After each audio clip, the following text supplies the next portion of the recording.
साप्ताहिक बाइबल अध्ययन कार्यक्रम को मु रेवरेंड अभिराम सिंह एवं मो सहित प्रभुंकर दास रंजन विश्वास प्रत्येक श्रोता बंधु मानू प्रभु जीशु ख्रीष्ट मधुर नाम आम नमस्कार जनाऊँ। यही दिन मानक आमने रोमियो पत्र उपर अध्ययन कर आसुचु आम विश्वास करुचु जे यही अध्ययन द्वारा आपण मैंने अनेक विषय शिखा पार्टी वाक्य बुझे एवं ईश्वर संबंध में जानवे आ सहायक होगा पारुछि एवं अनेके मध्य ईश्वर ठारू आशीर्वाद पाउछन्ति आ से निमंते आम प्रभु को आम धन्यवाद दौचु।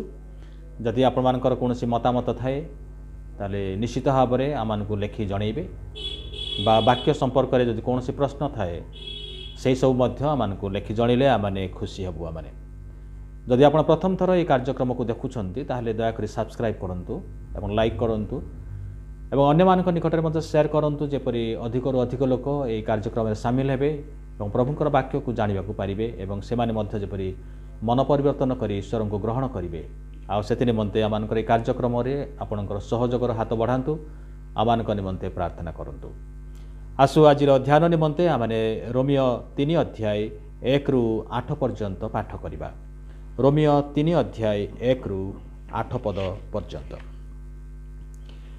एठार लेखा अछि, तेबे जिहुदी लोकर विशेष कौन, सुन्नतर बा उपकार कौन, सबु प्रकारे बहुत। सर्वप्रथम ईश्वरंक वाक्य से ठारे समर्पित होइथिला।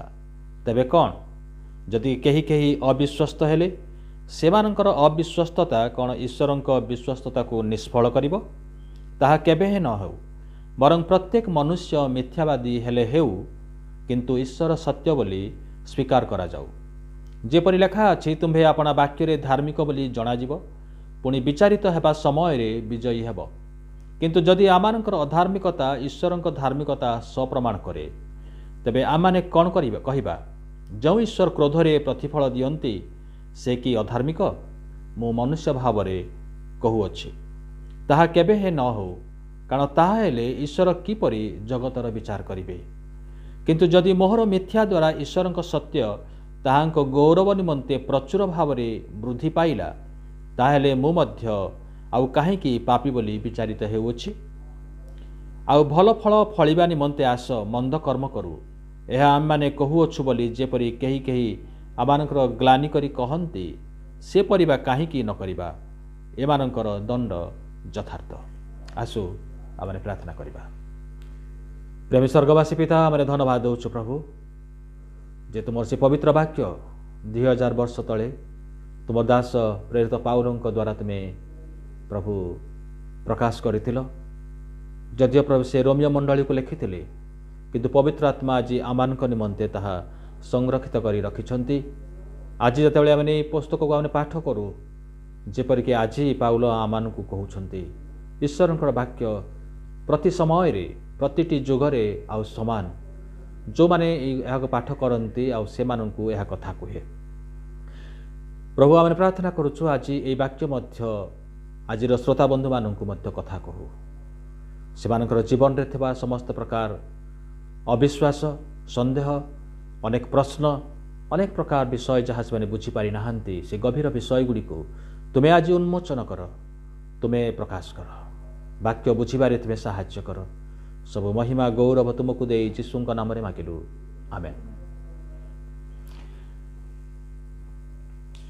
आमने पर्यंत आमने पढ़ुतलु प्रेरित पाउल आउ से प्रथमे से विजाति माननकु लेखुचंती। सेमानकर दुष्टता हेतु सत्य ईश्वरंकु से माने जानिले मध्य सत्य ईश्वरंकु से माने प्रणाम कले नहीं, तांकु धन्यवाद देले नहीं, एवं निज निजर पाप रे आउ से माने माति रहिले। सेति निमंते ईश्वर सेमानंकु सेमानकर आउ कामानल रे दग्ध हेबा निमंते सेमानंकु समर्पण करिदेले।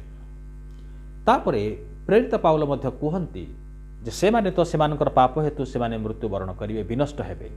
किंतु ए प्रकार लोक मानकु मध्य से इंगित करी कुहंती, जो माने कि नैतिकवादी, उत्तम कार्य उपर विश्वास करती, मानविकतार विषय प्रचार करती। आउ से लोक माने मनुष्य उत्तम कर्म द्वारा चिन्हा जाए, आउ उत्तम कर्म द्वारा ईश्वर को संतुष्ट करिपारे। आ तेणु से ईश्वरंकर उपरे आ से निर्भरशील न होई निजर नैतिक चिंताधारा उपरे निर्भरशील हेले, एवं सेमानकर कार्य हेतु अन्य माननकु से दोषारोप कले जे सेमानक अपेक्षा से माने जे उन्नत एवं से माने जे सभ्य जगतर लोक माने ଆଉ ସେଥି ନିମନ୍ତେ ଈଶ୍ୱର ହୁଏତ ସେମାନଙ୍କୁ ମଧ୍ୟ ଆଉ ଦଣ୍ଡ ଦେବେ ନାହିଁ। ତାପରେ ପାଉଲ କୁହନ୍ତି ସେମାନେ ମଧ୍ୟ ଛଡ଼ାଯିବେ ନାହିଁ, କାରଣ ଈଶ୍ୱର ଆଉ ସେମାନଙ୍କର କର୍ମ ଉପରେ ବିଚାର କରନ୍ତି ନାହିଁ, କିନ୍ତୁ ମର୍ମ ଉପରେ ମଧ୍ୟ ବିଚାର କରନ୍ତି। ସେମାନଙ୍କର ଅଭିପ୍ରାୟ, ସେମାନଙ୍କର ଚିନ୍ତାଧାରାକୁ ନେଇକି ମଧ୍ୟ ସେ ବିଚାର କରନ୍ତି। ତେବେ ଯେଉଁମାନେ ଈଶ୍ୱର ଦତ୍ତ ଅନୁଗ୍ରହକୁ ପ୍ରତ୍ୟାଖ୍ୟାନ କରନ୍ତି, ସେମାନେ ଯେତେ ଉତ୍ତମ କର୍ମ କରନ୍ତୁ ନା କାହିଁକି, ସେମାନେ ଯେ ପାପୀ ଆଉ ତାହା ଈଶ୍ୱରଙ୍କର ବାକ୍ୟରେ ପ୍ରକାଶ ପାଇଛି। ତାପରେ ଆମେ ଦେଖିଲୁ ଯେ ପ୍ରେରିତ ପାଉଲ କିଭଳି ଭାବରେ ଜିହୁଦୀମାନଙ୍କୁ ମଧ୍ୟ ସେ ଇଙ୍ଗିତ କରି କହିଲେ ଯେ ସେମାନେ ନିଜର ଜାତି, ନିଜର ଆଉ ରୀତିନୀତିକୁ ନେଇ ସେମାନେ ଯେଉଁ ଗର୍ବ କରୁଥିଲେ, କାରଣ ସେମାନେ ଈଶ୍ୱରଙ୍କର ମନୋନୀତ ବଂଶ। ଈଶ୍ୱର ପ୍ରଥମେ ସେମାନଙ୍କୁ ବ୍ୟବସ୍ଥା ଦେଲେ, ଈଶ୍ୱର ପ୍ରଥମେ ସେମାନଙ୍କୁ ସୁନ୍ନତ ବିଧି ଦେଲେ ଏବଂ ସେମାନଙ୍କୁ ଅନ୍ୟ ଜାତିଠାରୁ ନିଜ ନିମନ୍ତେ ପୃଥକ କଲେ। ଅବ୍ରାହମଙ୍କର ପିତା ମାନେ ଅବ୍ରାହମ ଯେ ସେମାନଙ୍କର ପିତା ଆଉ ସେମାନେ ଯେ ଅବ୍ରାହମଙ୍କର ସନ୍ତାନ, ସେଥି ନିମନ୍ତେ ସେମାନଙ୍କର ମନରେ ଗୋଟେ ଗର୍ବ ଥିଲା। ଆଉ ସେମାନେ ମଧ୍ୟ ଭାବୁଥିଲେ ଯେ ଈଶ୍ୱର ହୁଏତ ସେମାନଙ୍କୁ ମନୋନୀତ କରିଛନ୍ତି ଏବଂ ଅନ୍ୟମାନଙ୍କ ଠାରୁ ସେମାନଙ୍କୁ ଅଲଗା କରିଛନ୍ତି, ସେଥିପାଇଁ ସେମାନେ ମଧ୍ୟ ଦଣ୍ଡରୁ ବଞ୍ଚିତ ହେବେ ଆଉ ଈଶ୍ୱର ସେମାନଙ୍କୁ ବିଚାର କରିବେ ନାହିଁ। ଆଜିର ଚିନ୍ତାଧାରାରେ ପ୍ରେରିତ ପାଉଲ ଏ ପ୍ରକାର ଏକ ପ୍ରଶ୍ନ ଗୁଡ଼ିକ ସେ ଆମମାନଙ୍କ ନିକଟରେ ଆଣି ରଖୁଛନ୍ତି। ଏ ପ୍ରକାର ଏକ ବିବାଦର ବିଷୟକୁ ସେ ଆମମାନଙ୍କ ସମ୍ମୁଖରେ ଆଉ ଉପସ୍ଥାପିତ କରୁଛନ୍ତି ଯେ ଯେଉଁମାନେ ହୁଏତ ଭାବୁଛନ୍ତି ଯେ ଯୁକ୍ତି କରୁଛନ୍ତି ଯେ ଈଶ୍ୱର କିଭଳି ଭାବରେ ସେ ଧାର୍ମିକ ବିଚାରପତି ହେଇପାରିବେ, କାରଣ ତାଙ୍କର ଧାର୍ମିକତା ପ୍ରକାଶ ପାଉଛି ଯେହେତୁ ମନୁଷ୍ୟ ତାର ବିପରୀତରେ ଛିଡ଼ା ହେଇଛି। ମନୁଷ୍ୟ ଯଦି ଧାର୍ମିକ ହେଇଥାନ୍ତା ତାହେଲେ ଈଶ୍ୱର ଧାର୍ମିକ ବୋଲିକି ମହିମାନ୍ୱିତ ହୋଇନଥାନ୍ତେ ବା ତାର ବଡ଼ ବିଷୟ ହେଇନଥାନ୍ତା। ଯେହେତୁ ମନୁଷ୍ୟ ଅଧାର୍ମିକ, ସେଥି ନିମନ୍ତେ ଈଶ୍ୱର ଚିହ୍ନା ଯାଉଛନ୍ତି, ଜଣାପଡ଼ୁଛନ୍ତି ଯେ ସେ ମନୁଷ୍ୟ ପରି ଅଧାର୍ମିକ ନୁହନ୍ତି, ସେ ଧାର୍ମିକ। ତେଣୁ ଆଉ ସେଇମାନେ କହୁଛନ୍ତି ଯେ ଈଶ୍ୱର ସବୁକିଛି ନିଜର ହାତ ମୁଠାରେ ରଖିଛନ୍ତି, ସବୁ ବିଷୟକୁ ସେ ନିଜର କଣ୍ଟ୍ରୋଲରେ ରଖନ୍ତି। ତେବେ ମନୁଷ୍ୟ ଯାହା କରେ ସେଇ ସବୁ ମଧ୍ୟ ଈଶ୍ୱରଙ୍କର ଇଚ୍ଛାରେ ହୁଏ। ତେବେ ମନୁଷ୍ୟ ଯଦି ପାପ କରେ, ଈଶ୍ୱର ଯେହେତୁ ତାଙ୍କୁ ଅନୁମତି ଦେଲେ ବା କରିବା ନିମନ୍ତେ ତାଙ୍କୁ ଛାଡ଼ିଦେଲେ, ସେଥିପାଇଁ ମନୁଷ୍ୟ ପାପ କରିପାରିଲା। ଆଉ ସେଇ ପାପ ନିମନ୍ତେ ଯଦି ଈଶ୍ୱର ଯଦି ସେଇ ମନୁଷ୍ୟର ବିଚାର କରିବେ, ତାହେଲେ ଈଶ୍ୱର କିଭଳି ଧାର୍ମିକ ବିଚାରପତି ହେବାକୁ ପାରିବେ? କାରଣ ସେମାନଙ୍କର ପାପ ହେତୁ ଈଶ୍ୱର ଯେ ଧାର୍ମିକ ପ୍ରମାଣିତ ହେଉଛନ୍ତି, ସେଇଟା ତ ଈଶ୍ୱରଙ୍କର ଫାଇଦା ହେଉଛି, କିନ୍ତୁ ମନୁଷ୍ୟର ଫାଇଦା ନୁହେଁ। ଆଉ ସେଥି ନିମନ୍ତେ ଆଉ ସେମାନେ ଯୁକ୍ତି କରନ୍ତି ଆଉ ସେମାନେ କହନ୍ତି ଯେ ଈଶ୍ୱର ଏଇ ପ୍ରକାର ବିଚାର କରିକି ସେ ନିଜକୁ ଧାର୍ମିକ ବିଚାରପତି ଭାବରେ ସେ ପ୍ରମାଣିତ କରିପାରିବେ ନାହିଁ ବା ଅନ୍ୟକୁ ଆଉ ଦଣ୍ଡ ଦେଇକି ସେ ନିଜେ ଯେ ନ୍ୟାୟବାନ ତାହା ସେ ପ୍ରକାଶ କରିପାରିବେ ନାହିଁ। ଏବେ 8ଟି ପଦରେ ଆମେ ସେଇ ବିଷୟଗୁଡ଼ିକୁ ଆମେ ସଂକ୍ଷିପ୍ତରେ ଆମେ ଚିନ୍ତା କରିବା ଯେ ଈଶ୍ୱର କିଭଳି ଆଉ ସେ ନ୍ୟାୟବାନ ବିଚାରକର୍ତ୍ତା ଏବଂ ତାଙ୍କର ବିଚାର ଯେ ଯଥାର୍ଥ ତାକୁ ପ୍ରେରିତ ପାଉଲ ଆମମାନଙ୍କ ସମ୍ମୁଖରେ ଆଉ ସେ ଉପସ୍ଥାପିତ କରୁଛନ୍ତି। 1 ଏବଂ 2 ପଦ ଲେଖା ଅଛି, ତେବେ ଜିହୁଦୀ ଲୋକର ବିଶେଷ କ'ଣ? ସୁନତ୍ର ବା ଉପକାର କ'ଣ? ସବୁ ପ୍ରକାରେ ବହୁତ। ଜିହୁଦୀ ହେବାରେ ଲାଭ କ'ଣ? ସେହି ପ୍ରଶ୍ନ ଆଜି ଜିହୁଦୀମାନଙ୍କୁ ପ୍ରେରିତ ପାଉଲ ପଚାରୁଛନ୍ତି। What advantage you have as a Jews? ତ ଏଇ ଯେଉଁ ଆଡଭାଣ୍ଟେଜ୍ କଥା ଆଉ ପ୍ରେରିତ ପାଉଲ ପଚାରୁଛନ୍ତି, କାରଣ ସେମାନେ ଯେଉଁ ଭାବୁଥିଲେ ଯେ ସେମାନେ ଅନ୍ୟମାନଙ୍କ ଠାରୁ ପୃଥକ, ଅନ୍ୟମାନଙ୍କ ଠାରୁ ପବିତ୍ରୀକୃତ, ସେମାନେ ଈଶ୍ୱରଙ୍କର ନିଜସ୍ୱ ଲୋକ ଏବଂ ଈଶ୍ୱରଙ୍କର ମନୋନୀତ ଜାତି। ପ୍ରେରିତ ପାଉଲ ସେମାନଙ୍କୁ ସେଇ ଆଉ ମାନେ ବିଷୟ ଉପରେ ଆଙ୍ଗୁଠି ରଖି କହୁଛନ୍ତି ଯେ ତୁମେ ଯେ ଗର୍ବ କରୁଛ ନିଜର ସୁନ୍ନତି ବିଧି ଉପରେ ବା ଈଶ୍ୱରଙ୍କର ମନୋନୀତ ବଂଶ ବୋଲିକି, ତେବେ ଜିହୁଦୀ ଲୋକ ହେବାରେ ତୁମର ଲାଭ କ'ଣ ଅଛି, କ'ଣ ଫାଇଦା ଆଉ ଅଛି? ଏଇଠି ପ୍ରେରିତ ପାଉଲ ଆଉ ସେମାନଙ୍କୁ ଆଉ କୁହନ୍ତି ଜିହୁଦୀ ଭାବରେ ସେମାନଙ୍କର ବ୍ୟବସ୍ଥା କିମ୍ବା ସୁନ୍ନତ ବିଧି ସେମାନଙ୍କୁ ପରିତ୍ରାଣ କରିପାରିବ ନାହିଁ। ଯଦି ଏହା ସତ୍ୟ ଅଟେ, ତେବେ ଈଶ୍ୱରଙ୍କର ମନୋନୀତ ଜାତି ଭାବରେ ଜଣେ ଜିହୁଦୀର କ'ଣ ଲାଭ? ଯଦି ସେମାନଙ୍କର ସୁନ୍ନତ ବିଧି ବ୍ୟବସ୍ଥା ପାଳନ ଯଦି ପରିତ୍ରାଣ ଦେଇପାରୁନାହିଁ, ତାହେଲେ ଜିହୁଦୀ ହେବାରେ ଲାଭ କ'ଣ ଅଛି? ପୁଣି ସବୁଠାରୁ ପ୍ରଧାନ ବିଷୟ ହେଲା ଯେ ଈଶ୍ୱର ତ କାହାର ମୁଖାପେକ୍ଷା କରନ୍ତି ନାହିଁ। 2 ଅଧ୍ୟାୟର 11 ପଦରେ ଆମେ ଦେଖିଥିଲୁ ଯେ ଈଶ୍ୱର କାହାର ମୁଖାପେକ୍ଷା କରନ୍ତି ନାହିଁ। ସେ ଜିହୁଦୀ ହେଉ ବା ଗ୍ରୀକ୍ ହେଉ ବା ଆଉ ଯେକୌଣସି ଦେଶର ଯେକୌଣସି ଜାତିର ଲୋକ ହେଉନା କାହିଁକି ଈଶ୍ୱର ସମସ୍ତଙ୍କୁ ସମାନ ଭାବରେ ସେ ଦେଖନ୍ତି। ଯଦି ଈଶ୍ୱର ଯଦି ମୁଖାପେକ୍ଷା କରନ୍ତି ନାହିଁ ବା ସେ ଯେ କୌଣସି ଏକ ବିଶେଷ ଜାତିକୁ ମନୋନୀତ କରିଛନ୍ତି ବୋଲିକି ଆଉ ତାଙ୍କର ବିଚାର ସେ ବଦଳାନ୍ତି ନାହିଁ, ତେବେ ଜିହୁଦୀ ହେବାର ଲାଭ କ'ଣ ଅଛି? ପ୍ରଶ୍ନ ପାଉଲଙ୍କର। ପ୍ରଥମ ପଦରେ ପ୍ରେରିତ ପାଉଲ କହୁଛନ୍ତି ଯେ ସେମାନଙ୍କର ଲାଭ ଗୁଡ଼ିକ ରହିଛି ଯଥେଷ୍ଟ, ଜିହୁଦୀ ହେବାରେ ଯଥେଷ୍ଟ ଫାଇଦା ରହିଛି। ସେଥିପାଇଁ କହିଲେ ସବୁ ପ୍ରକାରେ ବହୁତ, ମାଚ୍ ଇନ୍ ଏଭ୍ରି ୱେ ବୋଲିକି କୁହାଯାଉଛି ଯେ ତାଙ୍କର ଯେଉଁ ଫାଇଦା ଅଛି ଜିହୁଦୀ ହେବାରେ ମାଚ୍ ଇନ୍ ଏଭ୍ରି ୱେ, ସବୁ ପ୍ରକାରେ ଲାଭଦାୟକ ଅଛି। ଯଦି ଆମେ ଆଉ ସେ 2 ପଦକୁ ଆମେ ଦେଖୁଛୁ 3 ଅଧ୍ୟାୟର 2 ପଦରେ ଲେଖା ଅଛି ସର୍ବପ୍ରଥମେ ଈଶ୍ୱରଙ୍କର ବାକ୍ୟ ସେମାନଙ୍କଠାରେ ସମର୍ପିତ ହୋଇଥିଲା। The first advantage of being ଏ ଜିଉ, ଏ କଥାକୁ ସେ କହୁଛନ୍ତି। କ'ଣ ସେ ଆଡଭାଣ୍ଟେଜଟା? ନା ଆଡଭାଣ୍ଟେଜ୍ ହେଉଛି ଯେ ଈଶ୍ୱର ପ୍ରଥମେ ତାଙ୍କର ଲିଖିତ ବାକ୍ୟକୁ ଜିହୁଦୀମାନଙ୍କ ନିକଟରେ ସମର୍ପଣ କରିଥିଲେ ମୋଶାଙ୍କ ଦ୍ୱାରା। ପ୍ରଥମେ ଈଶ୍ୱରଙ୍କର ହସ୍ତଲିଖିତ ବାକ୍ୟ ସେମାନଙ୍କର ହସ୍ତଗତ ହେଇଥିଲା। ଏଇଟା କମ୍ ଗୌରବର ବିଷୟ ନୁହେଁ ଯେ ପରମେଶ୍ୱର ସ୍ୱୟଂ ଆଉ ସେଇ ଜାତିକୁ ନିଜର ଲିଖିତ ହସ୍ତଲିଖିତ ବ୍ୟବସ୍ଥା ଆଉ ସେମାନଙ୍କୁ ପ୍ରଦାନ କରୁଛନ୍ତି। ସେଇଟା ସେମାନଙ୍କ ନିମନ୍ତେ ଯଥେଷ୍ଟ ଗୌରବର ବିଷୟ ଏବଂ ଗର୍ବ କରିବାର ବିଷୟ ନିଶ୍ଚିତ ଭାବରେ ରହିଛି। କିନ୍ତୁ ଯଦି ଆମେ ପ୍ରେରିତ ପାଉଲଙ୍କର ଲେଖା ସେଇ ରୋମିଓ ତାର 9 ଅଧ୍ୟାୟ 4 ଏବଂ 5 ପଦ ପଢ଼ିବା, ସେଇଠାରେ ମଧ୍ୟ ପ୍ରକାଶ କରୁଛନ୍ତି ଯେ ଜଣେ ଜିହୁଦୀର କ'ଣ ସବୁ ଫାଇଦା ରହିଛି, କ'ଣ ସବୁ ଆଡଭାଣ୍ଟେଜ୍ ରହିଛି। ଆଉ ସେ କୁହନ୍ତି ଯେ ସେମାନେ ତ ଇସ୍ରାଏଲୀୟ, ପୁତ୍ରତ୍ୱ, ଗୌରବ, ନିୟମ ସମୂହ, ବ୍ୟବସ୍ଥା ପ୍ରଦାନ, ଉପାସନା ଓ ପ୍ରତିଜ୍ଞା ସମୂହ ସେମାନଙ୍କର। ଆଡଭାଣ୍ଟେଜ୍ ଗୁଡ଼ାକ ପ୍ରେରିତ ପାଉଲ 9 ଅଧ୍ୟାୟରେ ବର୍ଣ୍ଣନା କରୁଛନ୍ତି। ଜଣେ ଜିହୁଦୀ ଭାବରେ ଯେ ସେମାନେ ଇସ୍ରାଏଲ ବଂଶଜାତ, ତାର ଅର୍ଥ ହେଉଛି ସେମାନେ ମନୋନୀତ ବଂଶଜାତ। ସେମାନଙ୍କଠାରେ ପୁତ୍ରତ୍ୱ ଅଛି, ଗୌରବ ରହିଛି, ଯେଉଁ ସବୁ ନିୟମ ଈଶ୍ୱର ବିଧିବିଧାନ ସବୁ ଦେଇଥିଲେ ସେମାନଙ୍କ ନିମନ୍ତେ ବ୍ୟବସ୍ଥା ପ୍ରଦାନ କରିଥିଲେ ଏବଂ ଈଶ୍ୱରଙ୍କର ଉପାସନା କରିବା ନିମନ୍ତେ ଏବଂ ଈଶ୍ୱର ସେମାନଙ୍କୁ ମଧ୍ୟ ପ୍ରତିଜ୍ଞା ଗୁଡ଼ିକ ଦେଇଛନ୍ତି, ସେ ସବୁ ସେମାନଙ୍କର ଅଧିକାର ରହିଛି।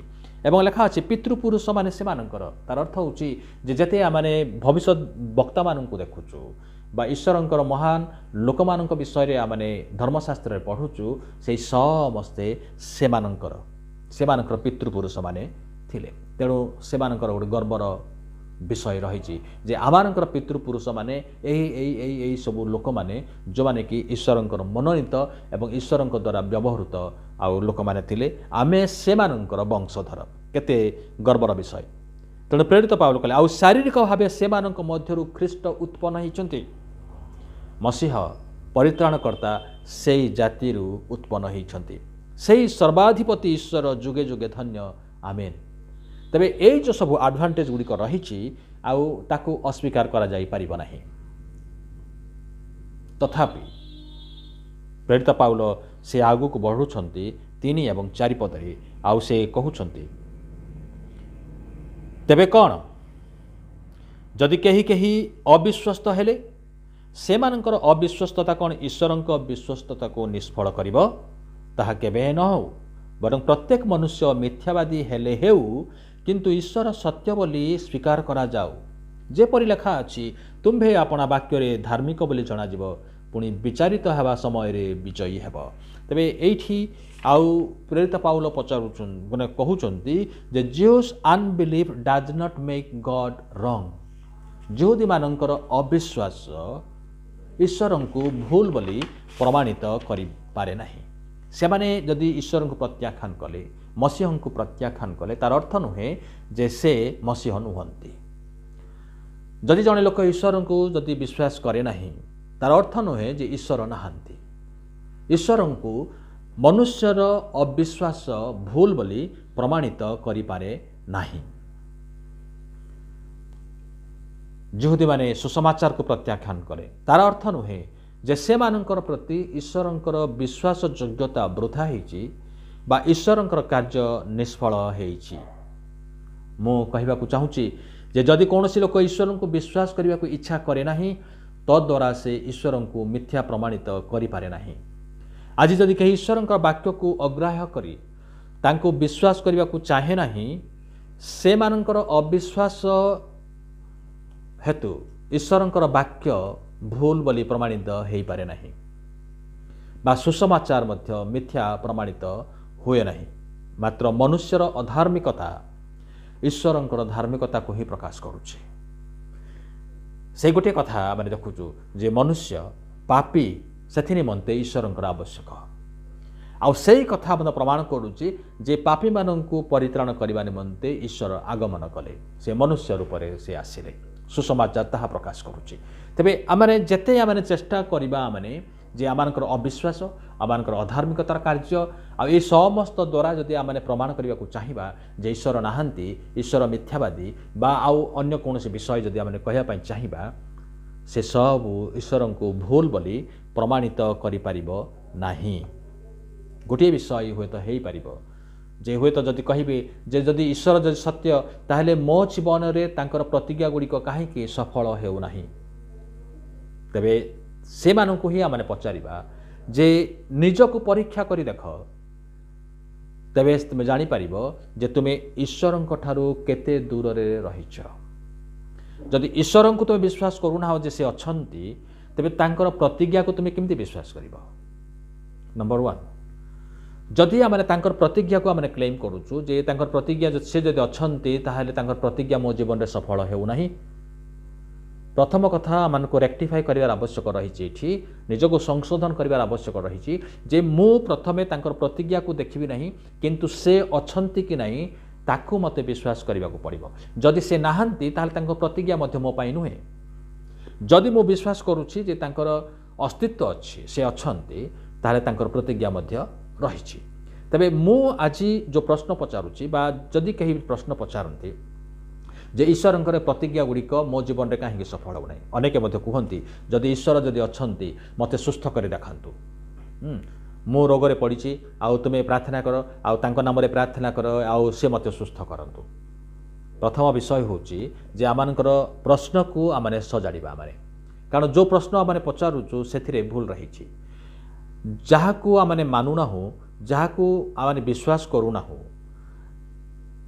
तांको विषय रे आमने कहूचु जे से मो निमंते सुस्थ करंतु से मते आशीर्वाद करंतु से तांकर प्रतिज्ञा सफल करंतु। केमती हबो मु जदि तांको मानु नाही ताहेले तांकर कार्य को मध्य मु काहे की मानिबी। तेणु जो माने प्रश्न पचारती जे जदि से जदि प्रकृत रे ईश्वर किंतु से मते काहे की सुस्थ करूनांते तेबे मते मोर प्रश्न को सजाड़िबा पड़िबो जे मु प्रथमे से अछंती कि नाही जानिबार आवश्यक रही। जदि से अछंती बोली मु जानि पारुछि ताहले मु तांको ठारे विश्वास करिबार आवश्यक रही जे ईश्वर सत्य से अछंती एवं जदि से अछंती ताहले से प्रार्थना शुणिबे से मध्य मते आरोग्य प्रदान करिवे बा तांकर प्रतिज्ञा गुड़िक मध्य मोठारे से सफल करिवे।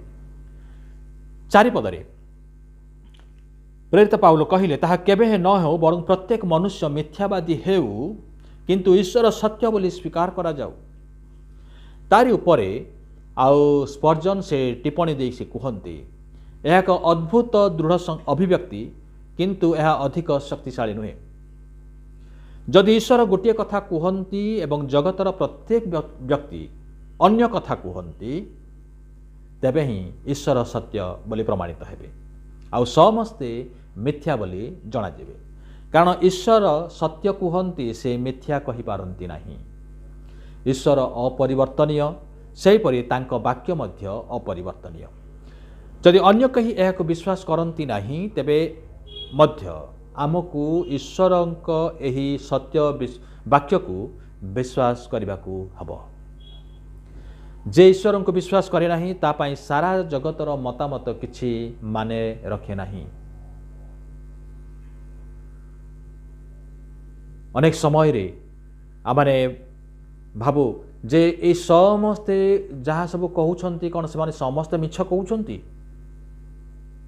हाँ से माने मिछ कहउछंती कारण ईश्वर एकमात्र से सत्य अटंती।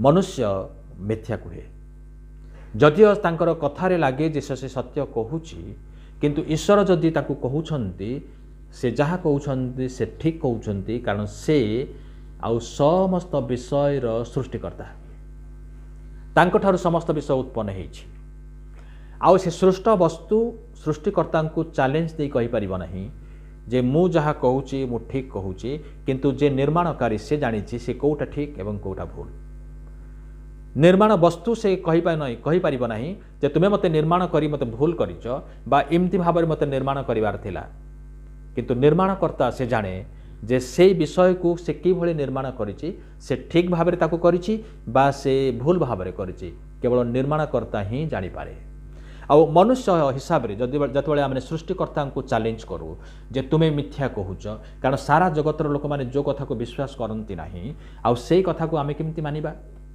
जदि ईश्वर जदि सत्य ताले से सत्य से अपरिवर्तनीय हुअंती नाही एवं तांकर वाक्य मध्य परिवर्तित हुए नाही से मिथ्या कहि पारंती नाही आ सेति निमंते प्रेरित पाउल कहिले जे प्रत्येक मनुष्य मिथ्यावादी हेले हेउ पछे किंतु ईश्वर सत्य से ही सत्य से पथ सत्य और जीवन तृतीय विषय आ प्रेरित पाउल एठारे आमनकु कहउचंती जे मनुष्यर अधार्मिकता एवं ईश्वरଙ୍କ धार्मिकता संबंध रे जो डिबेट अछि जो वितर्क रहिछि जे the righteousness of God versus unrighteousness of man okay ईश्वर गोटे पट ईश्वरଙ୍କର धार्मिकता द्वितीय रे मनुष्यर अधार्मिकता बा मनुष्यर पाप रहिछि तबे कोन एठी डिबेट रहिछि जुक्तिटा कोन वितर्क रहिछि आ एठी प्रेरित पाउल हमकु 5 पद रे कहि दियंती किंतु जदि आमानकर अधार्मिकता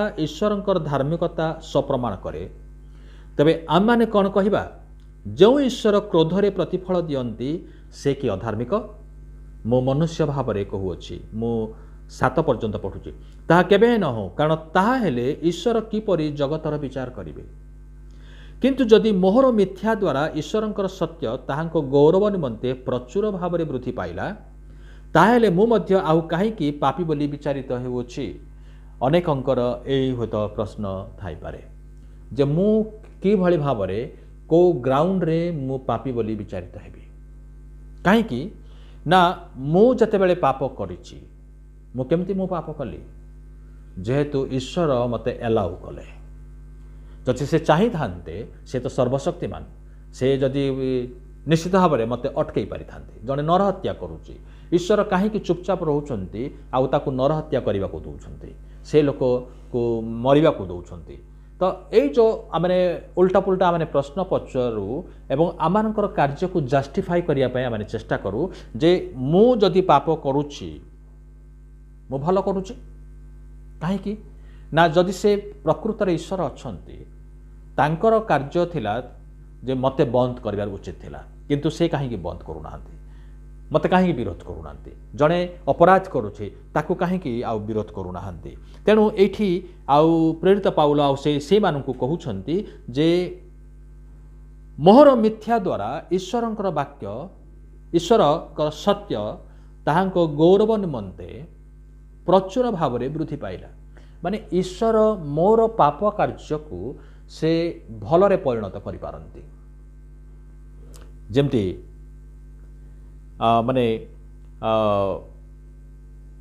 जिहुदा इस्करित जिहुदा विषय रे जदि चिंता करिवे इस्करित जिहुदा जदि से कहिब ईश्वर को पचारिब जे मु काहेकि आज दोषी साब्यस्त हेबी मु जदि यीशु को बिक्री करदेली बा विश्वासघातकता करिछि मु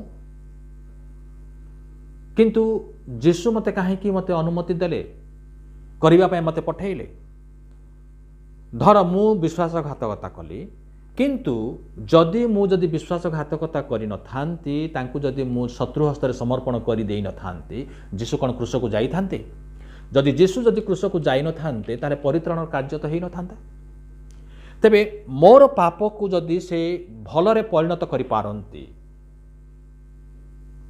सेई पाप निमंते मु काहे कि दोषी साब्यस्त हेबी बुझी पारुछंती एठी कि प्रकार एक जुक्ति को आउ आरोप को प्रेरित पाउल आमानकर सम्मुख रे रखुछंती जे आज मध्य अनेक आउ से भली विचार हुए तो करुछंती जे मोर जो जो पाप करिछि से पाप द्वारा अनेकंकर लाभ होइछि।